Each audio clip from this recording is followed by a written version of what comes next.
All right, good morning. I hope you all had a great weekend, and I appreciate you being here. Those of you in Monday's lab section today at 1:10 p.m. will come in. We'll do the second midterm over chapters 10 and 11. Exam prep 2 will be due. The freezing point lab we did last week will be due. And after the midterm, we will go next door and do the kinetics 1 lab. This is a lab where there's 2 separate parts, but they are kind of connected, you'll see. This isn't a hard lab, but it is a lab after a midterm, so just FYI. So we'll go do that, take care of business. The stuff I'm going to start talking about today on chapter 17 will not be part of your midterm. Any questions? All right, so what we're going to start now is a little bit of a different twist, and we're going to start talking about how time plays a factor with chemistry, all right? And if you're sitting around waiting for a reaction to happen, that can be pretty boring, man. It literally is like watching paint dry sometimes. So if you can understand how time plays a factor in reactants going to products, you have a lot more control over your environment and stuff like that, which is kind of cool. So kinetics is just the study of chemistry with regards to time in this context. Now, along the way, there's some pretty cool, useful kind of information you can get out. We're going to see diagrams like this up here in the upper right. This is called a reaction coordinate diagram. And they usually have reactants on the left and they have products on the right. And this little gap right here is going to be really important to us. We're going to call it mostly the energy of activation. Sometimes it gets that symbol, but we're not going to use it in this class. And it's an important part because that's an amount of energy that must be paid every time reactants go to products, all right? So that's pretty important. And the result of kinetics, one of them, is that it keeps our air a lot cleaner. In the 70s, one time when I was very young, I went to Los Angeles, and it was a smog zone, man. It was just so bad. And I guess there were good days and bad days.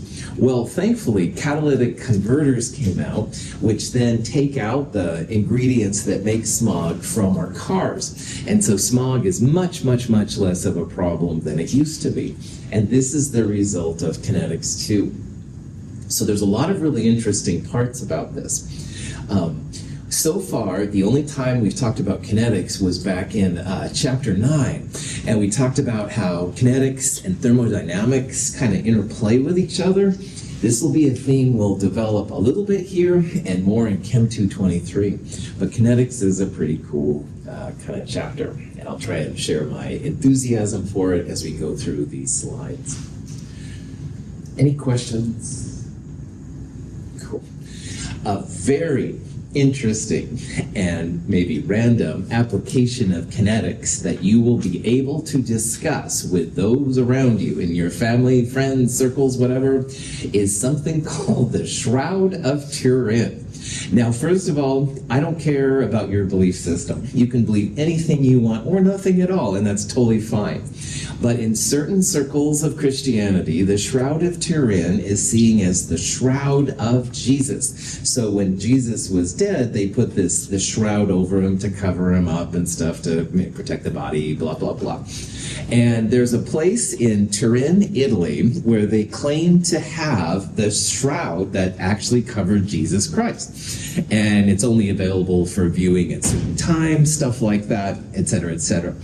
Well, in the 1900s, in the early 1900s, some scientists came in and took some photographs of the Shroud of Turin, and they inverted the colors, and you can see here kind of how you can kind of see like a body that was under the shroud, and this is the magnified version of the face. And so around that time they thought, whoa, this could be the face of Jesus Christ, and lots of celebrations, blah blah blah. Well, darn scientists came in and they analyzed the actual fabric fabric itself that makes up the shroud. And the shroud they found, which should be roughly 2,000 years old if it was around the time of Jesus, the shroud was more like 400 years old, all right? So it wasn't really old enough to be a shroud of this time where it could have actually covered Jesus Christ. Well, then people came back and said, oh, no, well, the scientists only looked at this little part and they should have looked at this part right here, which was better represented. Lots of controversy, and in the meantime, the religious group that owns the shroud basically shut it off from all scientific investigation. So you can believe anything you want, go either way, I don't mind at all, but I want you to have logical facts when you talk about it with people. This can be a pretty interesting topic to discuss with people, as you can probably imagine. And again, I don't care what you believe, I really don't, but I want you to have science behind you when you talk about it so you can then understand where the scientists were coming from and then agree or disagree with their findings. Questions on this? All right, so we're going to talk about time and how time relates to chemistry. And along the way, we'll see about how all the Shroud of Turin controversy came around. We'll talk about how chemists think about speed and lots of other things. Now, in Chapter 9, when we talked about enthalpy, we talked briefly about how kinetics and thermodynamics are both part of a scale, if you will, for chemistry, all right? Thermodynamics is always the yes, it will appear, or no, it won't appear kind of behavior, all right? I like to think of thermodynamics as like a judge. Judge says, yes, that's good, or no, it's not. Final. That's kind of what thermodynamics does. But kinetics also plays a factor, because just because the judge thermodynamics says, yes, this will occur, maybe it's going to take 1,000,000 years, right? And in our lifetime, that's not a practical amount of time to wait for things. On the other hand, maybe it would take only milliseconds. That's the domain of kinetics, how fast a reaction will occur. So both of these things have to be tempered out, and we'll talk about this a little bit. Most of the time, chemists think about how fast reactants go to products, all right? And an analogy with this would be in terms of speed of a car, because the speed of a car says how many miles you've traveled per unit time. Well, kinetics want to think about how many chemicals have reacted per unit time, and we'll talk about it. There's also something called the mechanism, which is really important when it comes to kinetics, because it helps us to understand why some reactions are fast and some reactions are slow, all right? And so, for example, if I wanted to go say hi to Lloyd, all right, the fastest way would be to go right there, all right? And I could say, hey, Lloyd, what's going on? But I could also see Lloyd if I went, say, that way. I went around Jasmine, and I went kind of back there by Adina, and I came around this way. I could also say hi to Lloyd that way, but obviously that would take longer to get there. So this is where the mechanism comes in, the way that reactants go to products. And so far, we've only looked at the beginning and the ending. But in the mechanism, we're going to kind of see what happens, how reactants go to products. Did I go the short way to see Lloyd, or did I go the long way to see Lloyd? So it's a really interesting kind of a procedure. The book made a good point, I thought, that kinetics talks about what happens in the arrow, all right? And we've only looked at reactants and products. But what does happen in here? And that's what we're going to be exploring in this section. Okay, so we need to talk about, though, here first, how chemists describe the speed of a reaction. And they don't call speed, they call it the reaction rate. And the reaction rate, anytime you see rate, you can literally think about it as a type of a time. Now, in a chemical reaction, your reactants are making products. So one way to think about it would be how fast the products are appearing. But you could also think about it, of course, as how fast your reactants are disappearing. And this leads to kind of a weird phenomena, because sometimes reactants disappearing will be easier to measure than products appearing, or vice versa. And so there's a way that's been set up that the chemist can figure out the speed in either way, either from reactants disappearing or products appearing. Now again, this is a lot different than the speed that I was talking about of a car. Cars are always, if you have a speed, it's always like the distance you travel per unit time. So if you travel from here to Hood River and it's about 60 miles and you're going 60 miles per hour, it's about an hour. So cars are pretty simple, all right? It's distance elapsed essentially over time. But in chemistry, it's a little bit different. And again, why it's so weird in chemistry, besides chemistry being weird, oops, Prophet fell off there, sorry, is because you have to think about it as both reactants reacting and products appearing. But you have to remember too that the reactants by definition should always be going down. They're going to be used up. And the products on the other hand will always be increasing, all right? We'll talk about this more on the next page.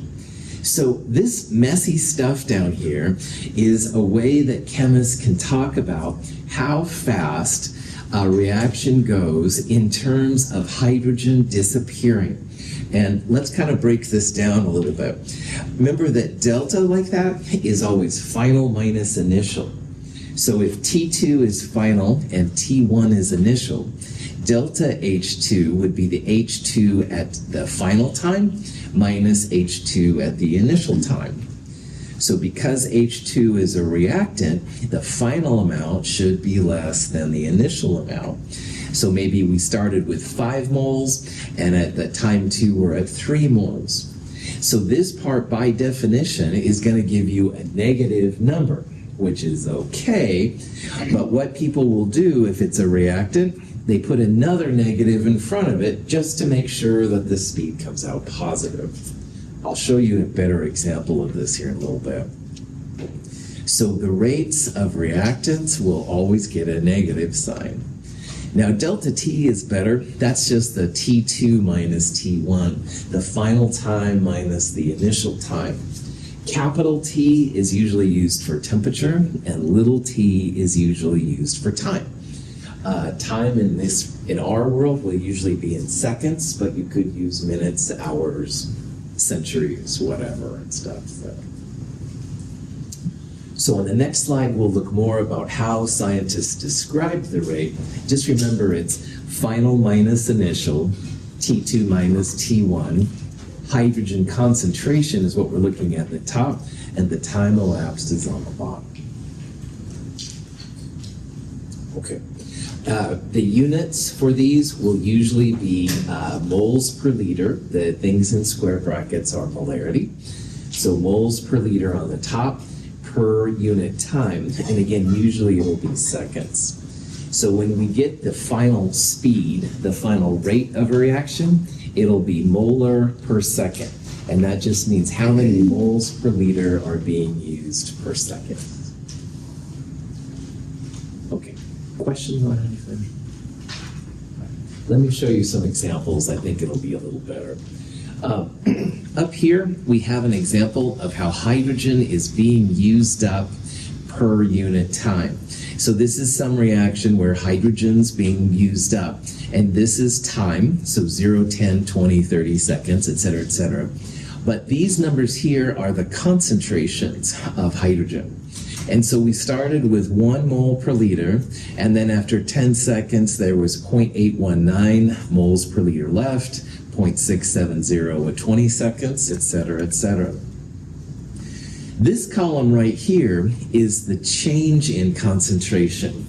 It's the final, which is the second one, minus the initial, which is the first one. So 0.819 minus 1 gives you minus 0.181. And 0.67 minus 0.819 gives you this, et cetera, et cetera, et cetera, et cetera. Now, the change in temperature will be the second time minus the first time, in this case, 10 seconds. 20 minus 10 is 10, et cetera, et cetera, et cetera. And then finally over here, these would be the raw speeds at each unit of time. It's the minus delta H2, so the negative 0.181 or positive 0.181 divided by 10. So these numbers here, although not really too spectacular looking, those are actually speeds of the reaction, like how fast it's going. And you can see that the speed kind of starts out at a bigger number and it goes down to a smaller number. So it's kind of cool. In this little picture right here, it shows A plus B going to C, and at the end, it's almost all C, all right? Remember, when there's 10 to the 23rd, that's why I'm saying it's almost all, but in the picture, it is all. But anyway, you can see how they're reacting and stuff to go down. This is the slower reaction. You start off with no Z, then there's one of these pink ones, then two, then three, but you can see that the reaction is proceeding. So when we have this kind of nomenclature, all right, it's always the temperature, the time 2 minus time 1 for both the concentrations and the time. And this little picture right here kind of shows pretty nicely what's going on. There are different kinds of speeds. These are called the speeds within a very select amount of time. We're going to be talking more about an overall average time. And I'll talk about that in a little bit. But these are really cool if you want to know at each moment how fast the reaction is going. The negative sign in front of the reactants just makes these numbers positive over here. I really have always believed that people like positive numbers more than negative numbers. So the rates are almost always going to be positive, not negative. Cool. Okay, so now let's go back to the H2 plus I2 making 2HI. And all of those speeds on the last ones, those are all relative to how the hydrogen was disappearing. So the second amount of hydrogen was less than the first amount. That's what led to the minus delta H2, because the minus makes the negative delta H2 positive, all right? But another thing's really weird about this. H2 and I2 are probably going to have similar reactivity. 1 mole of H2 and 1 mole of I2 have to come together to make products. But maybe it's easier for us to measure HI appearing than it is H2 and I2 disappearing. And the problem with that is that 1 mole of H2 ends up creating 2 moles of HI. So, this is another fun thing that chemists have to think about. Scientists need a way to compensate for the fact that you're going to make twice as much HI as you will use of H2, or I2 for that matter. So when all is said and done, if you put all this stuff together, this weird thing down here is how chemists can describe the rate of a reaction for any reactant or product. So instead of having weird rates for each different chemical, if you do this thing, it kind of normalizes your speeds, and you can refer to the speed from a reactant or a product position. So first thing I want you to focus on is notice the A and B, big A and big B, those are reactants, and big C and big C and big D are products, sorry. And notice that A and B both have a negative sign in front of them. Well, reactants are constantly going down. So delta big A and delta big B are going to give negative values. So one thing that happens is if it's a reactant, it gets a negative sign in front of it. And that just makes all your numbers positive. C and D, if you do the same kind of thing, the final C will be bigger than initial C, and same for D. So they will have just positives in front of them. So that makes all of these speeds positive numbers when all is said and done. But the other thing that needs to be compensated for is like if you have 2 moles of HI being made for 1 mole of H2. So they also go 1 over the stoichiometry, 1 over the little a, little b, little c, little d. So you can see there's 1 over little d in front of delta big D over delta time. If you do that for here, for example, it would be 1 over 2, 1/2 times this number, 1/2 times the doubling would make it appear to be the same kind of number as you do H2 and I2. So, prof hat back on a little bit, or maybe I'm going to take it off at this point. Reactants get negative numbers in front of them, and products get. Are you Emmanuel? Yes. Okay. Yeah, you were supposed to be here at 9 o'clock, right? Yes, but I was stuck in traffic. Okay, really fast, go. Thank you.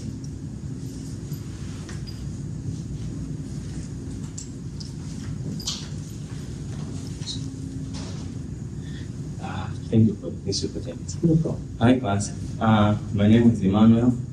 I am international student from East Africa, Tanzania. And this term, so there's a student campaign, and I'm going to contest for Associate Student of Knighthood, presidential candidate. So I just wanted to ask your permission, and I'm thankful for your teacher to give me this opportunity to talk to you. And I just wanted to go real quick on, I call it my game plan if I get elected. If you guys, you elect me, I'll open this one.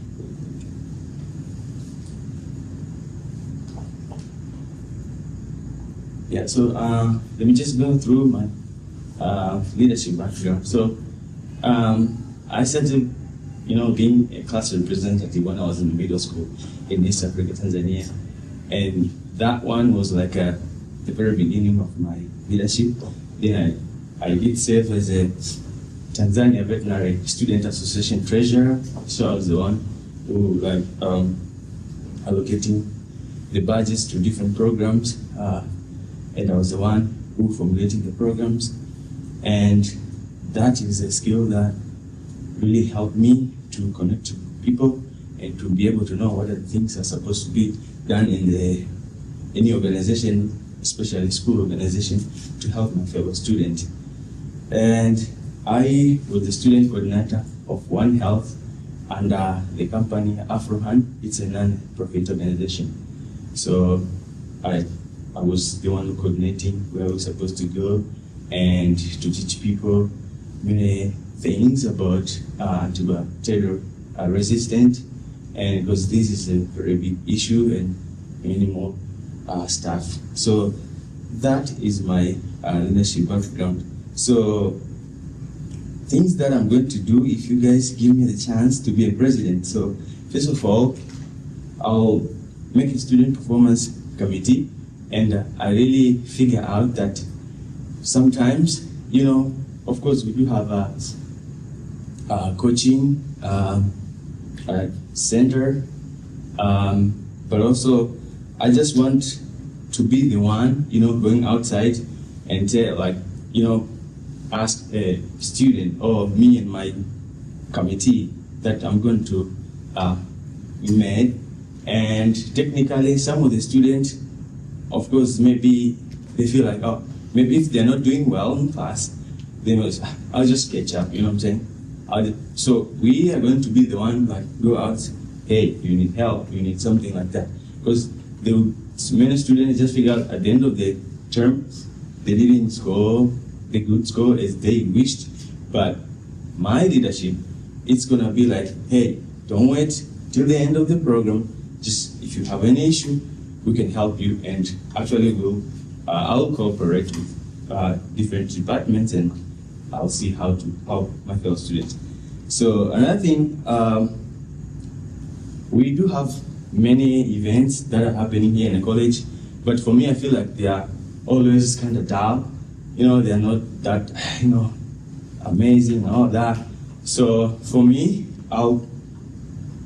my first thing that I'm gonna do is I just go out and scout for the sponsors that are gonna, sponsor our events. We just want, people to come to the event and to enjoy some food, drinks, and all that. Not just coffee and just, wandering around and go home. So that is the second thing. So my third thing, I was talking to Chanel. I'm not 100% if I'm mentioning her name correct. The one who deal with the scholarship. One day I asked her hey, is there any other scholarship apart from this one? Because I feel like some of the, because I've asked a couple of my friends, and they're saying, "Oh, I just applied. This is a third time, fourth time, and they didn't get it." So, but Chanel told me that there's an opportunity that you can go and apply to other scholarships that are not on the Mount Hood scholarship list. And she just shared with me those couple outside scholarship. So my plan is to, just like the library did, organize all the sources for your paper or whatever.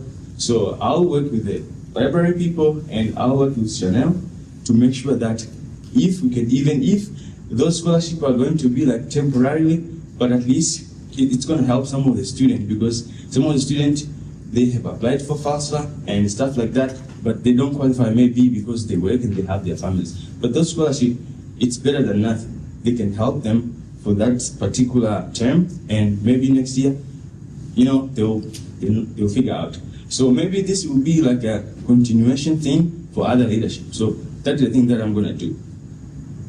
Got that minute left. Oh yeah. So the other thing is just I want to help my fellow students to have a good experience inside and outside of the college. What I'm gonna do, I'll go to this is like a I'll go outside. For example, I'll go to saloon. I'll go to gym. I'll go to, if there's any local concert. So I'll try to go outside and just to use us as a student. It is going to be like our benefit. We're going to say, hey, we are students. We are just studying for you guys. We're going to help you. We're going to sell you in the future. You give us a discount so that you guys can enjoy and have the experience, because you are dedicating your time to start, and then they should do something for you. So, okay, in terms of diversity, equity, and inclusion, I'll make sure that in my committee, all the committee that I'm going to form, they will represent everybody who has the qualities and abilities to help the student government to go further. To give the good life quality experience for you guys. I'll select those people.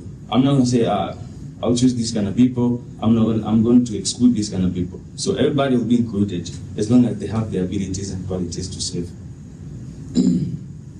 Another thing, I'll just continue to I know we've got restroom and stuff. So there are free menstrual and sanitary products that are on the campus. So those ones, of course, they will be continually placed in those restrooms and stuff like that. And we'll even figure out like what are the other sanitary products that we need. Maybe we can just distribute. But also in terms of sport, so technically we don't want to have like a very dull college experience. So for me, I'll have like a, not necessarily every Saturday or Sunday, but I'll make a very good strategic plan for us to enjoy sports. So I'll organize me with my committee to go to other colleges. So hey, let's have like a maybe basketball competition, or even not even competition, just games on Sunday, or soccer, whatever, so that you can have all this a good experience, not just studying and just sitting on class and go home and just walk around here and go home. So I am going to offer those kind of things. Thank you, Emmanuel. I need to get going with classes and stuff, so but we sure are wishing you good luck. Thank you. Thank you. All right, back to boring kinetics. Sorry about that.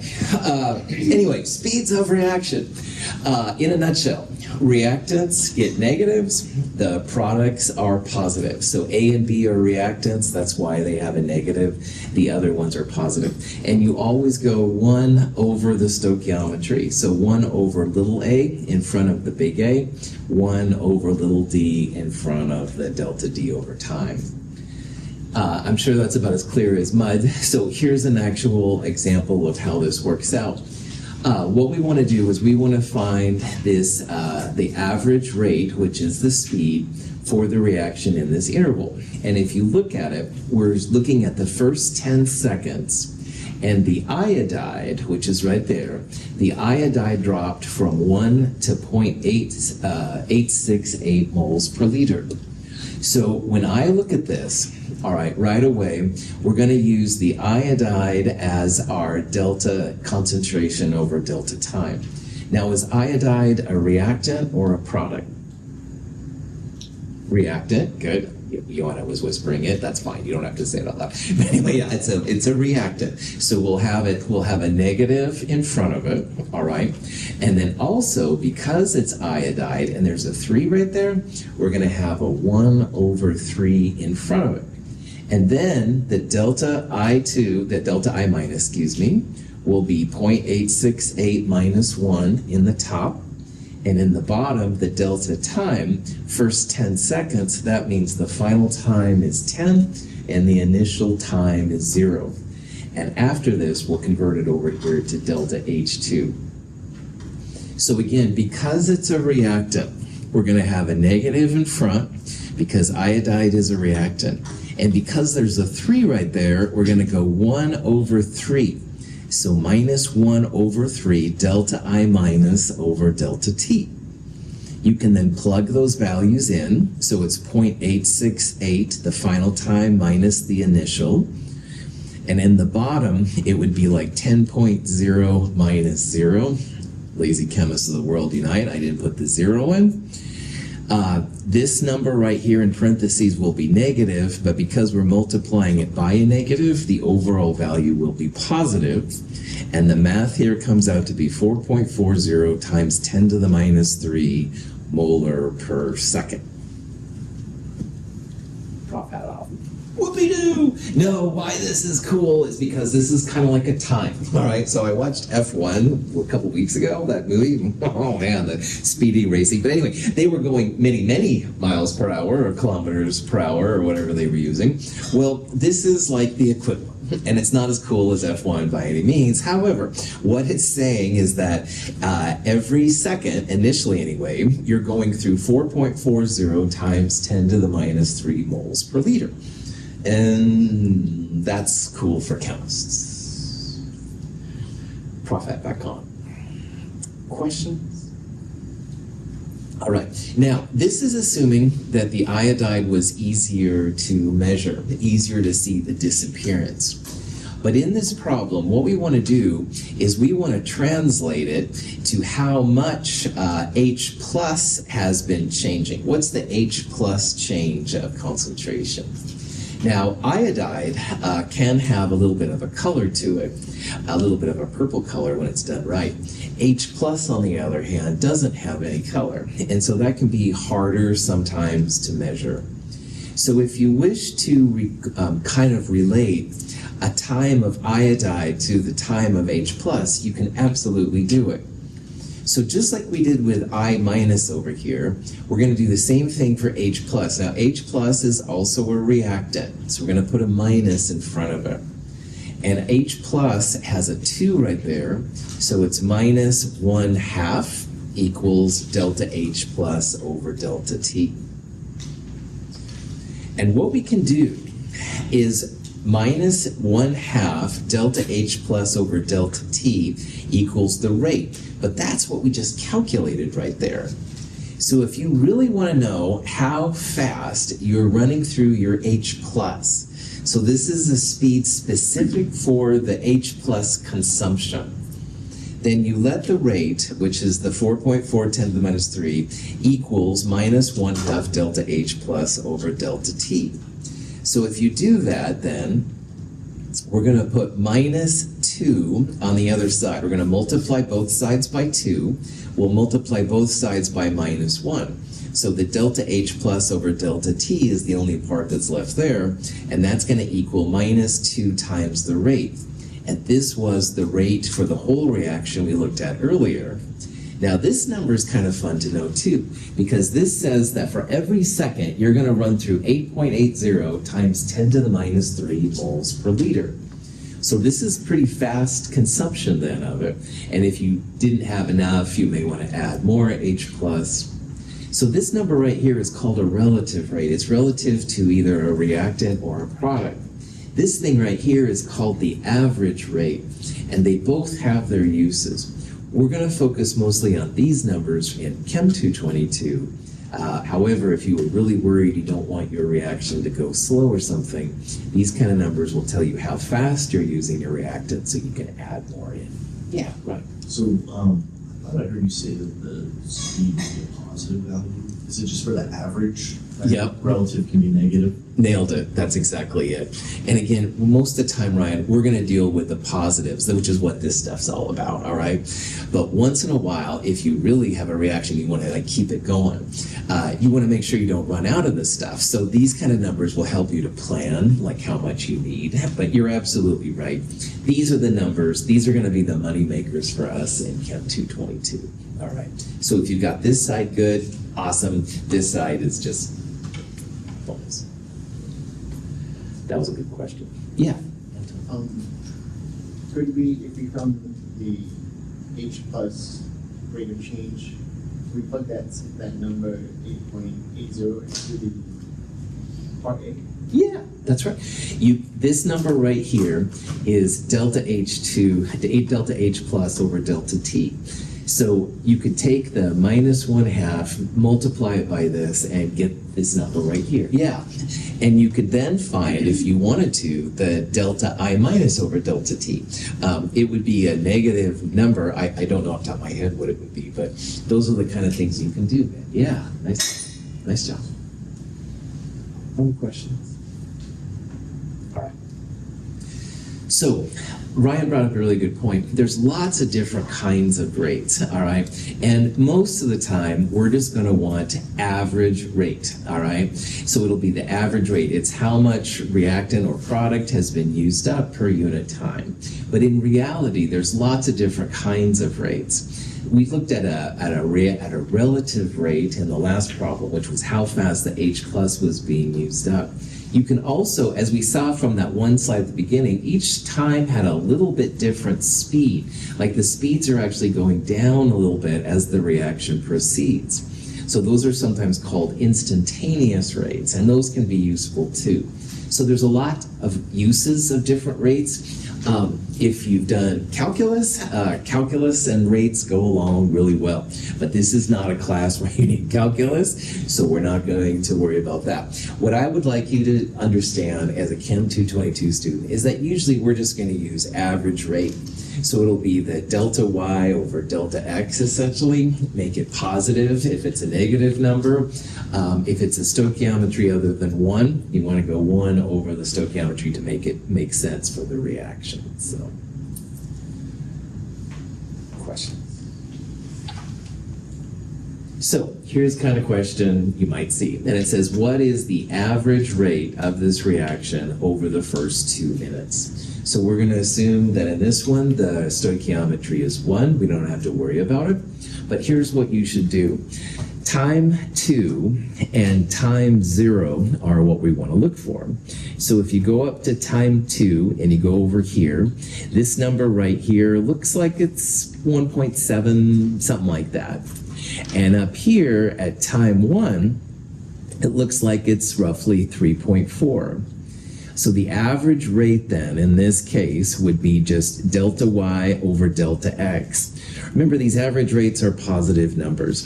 So even though the number comes out to be negative, you want to make it positive.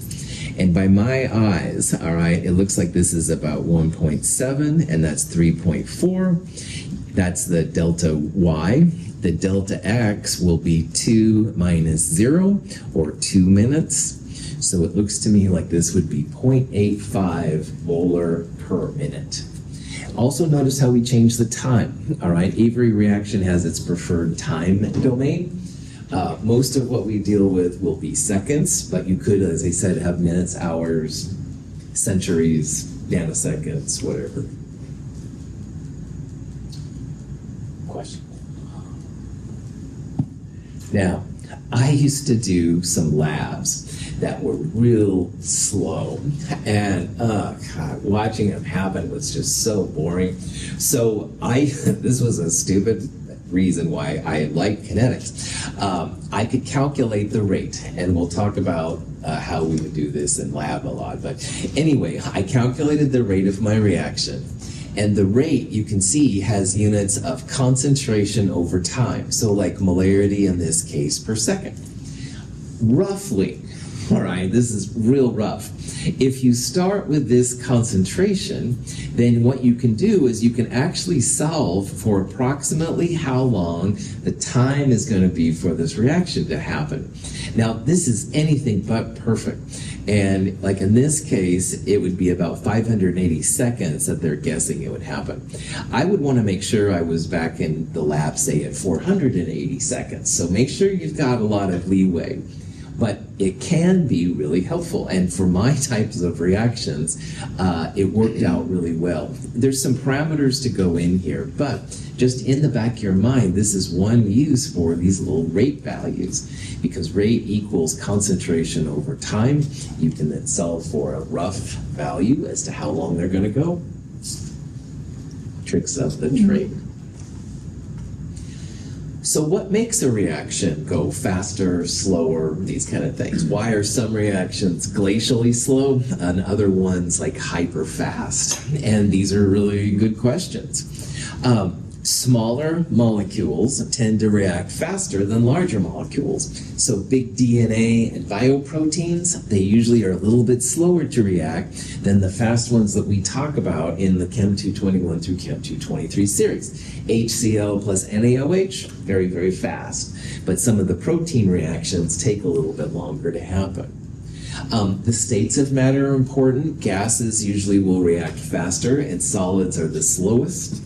Ions usually have that ionic attraction, which makes them come together a little faster. Surface area can be a factor, concentrations, temperatures, all these things. Catalysts are another thing. Now, in the KClO3 lab we did at the beginning of Chem 222, we put in an MnO2 catalyst, and it made the reaction go faster. Catalysts are amazing. They were just a chemical species you add to a reaction, and reactants go to products much faster than they do if you didn't have the catalyst in. Catalysts are not usually used up in the reaction either. So in the KClO3 reaction, if the MnO2 would have been expensive, we could have isolated the MnO2 and reused it for a different lab. Now, MnO2 is incredibly cheap, so we don't have to worry about it. However, catalysts in terms of catalytic converters on a car, those are expensive catalysts. That's why people are trying to rip off catalytic converters from cars and stuff like that. Anyway, neither here nor there. These are all things that affect how fast a reaction can go. And I'll show you some examples of these as we go through here in a little bit. But in the back of your mind, this is why some reactions are faster and some reactions are slower. Test tubes is hydrochloric acid. On the left is a 0.3 molar solution, and on the right is a 6 molar solution. If we place a strip of magnesium metal in the 0.3 molar solution, the metal begins to react slowly.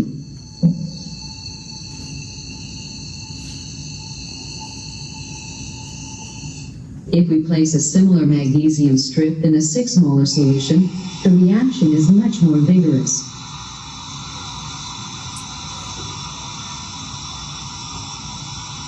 Within moments, the reaction is complete.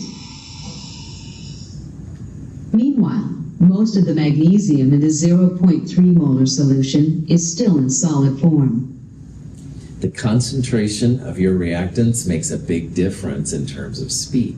Both of these reactions are magnesium, but it's the concentration of the HCl, the molarity, that makes a big difference. So this is the graph of 0.3 molar HCl reacting with the magnesium, and in this graph it's about 400 seconds for almost complete conversion.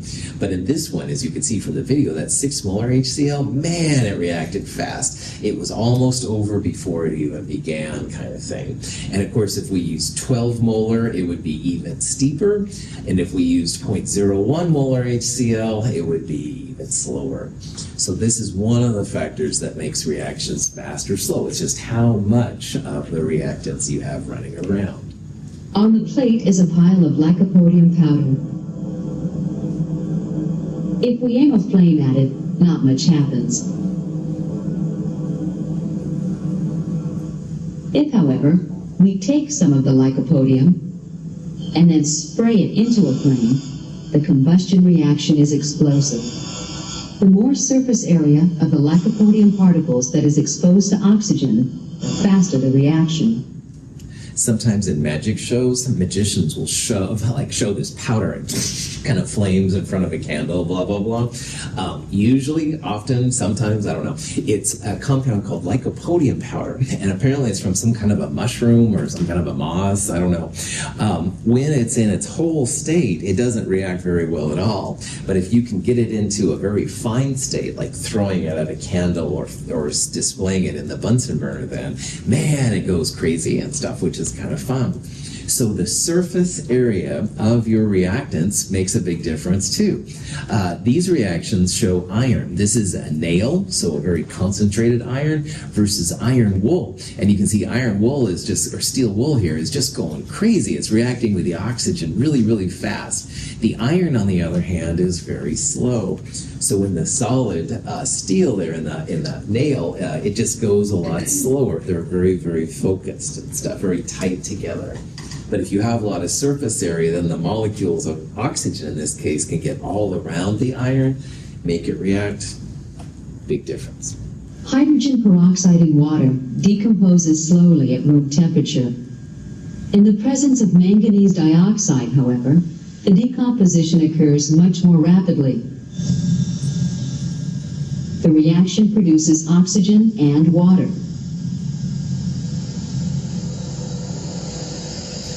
The manganese dioxide is not consumed or otherwise altered by the reaction. It serves only as a catalyst and makes the reaction occur more rapidly. We've talked about how hydrogen peroxide, when you buy it, it's in a brown bottle. You store it in the refrigerator because the H2O2 will decompose into water and oxygen. And this is a clear liquid. Water, of course, is a clear liquid, so you can't tell. So keeping it in the refrigerator away from the light, the brown bottle, keeps it good. On the other hand, MnO2, if you add that in, that's a catalyst. So it makes your reactants go to products much faster than if you didn't have a catalyst. So while this reaction would take quite a while without the catalyst, man, with MnO2, you can see it was just bubbling, going crazy and stuff. So catalysts by default are just chemical species you add in. You can get that same chemical at the end of the reaction. You can extract it. So here you could evaporate the water and get the MnO2 out, for example, and the reaction will go faster, reactants to products. Technically, these are called positive catalysts, which is by far the most common kind. But there are some people that study negative catalysts, and these are chemicals that make reactions go slower. And there's certain industrial applications where this can be kind of cool. But 99% of the time, people, when they talk about catalysts, are talking about positive ones. You want the reaction to go faster, but there are some times where you want it to go slower. If we pour equal amounts of hot and room temperature bleach into separate beakers of colored water, we see that the hot bleach on the left destroys dye molecules more rapidly than the room temperature bleach on the right. Most of the time, if you heat something up, it reacts faster. Now, there are some exceptions to this, but generally speaking, it's pretty good. This is what's sometimes referred to as the chemist's rule of thumb. If you have a 10-degree rise in temperature, roughly the speed of the reaction doubles. That's rough, all right, but it is kind of a useful thing. So anyway, so this one is many tens faster than 22 in terms of temperature, so that's why it took a lot less time for the dye to react.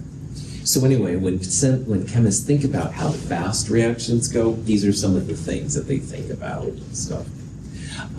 On Wednesday, we'll start talking about the rate law, which is a math way to figure out how chemicals affect the reaction a little bit more. But I've given you plenty of things to think about today. Thank you so much for being here. I'll see those of you in Monday's lab this afternoon at 1:10. Have a great day.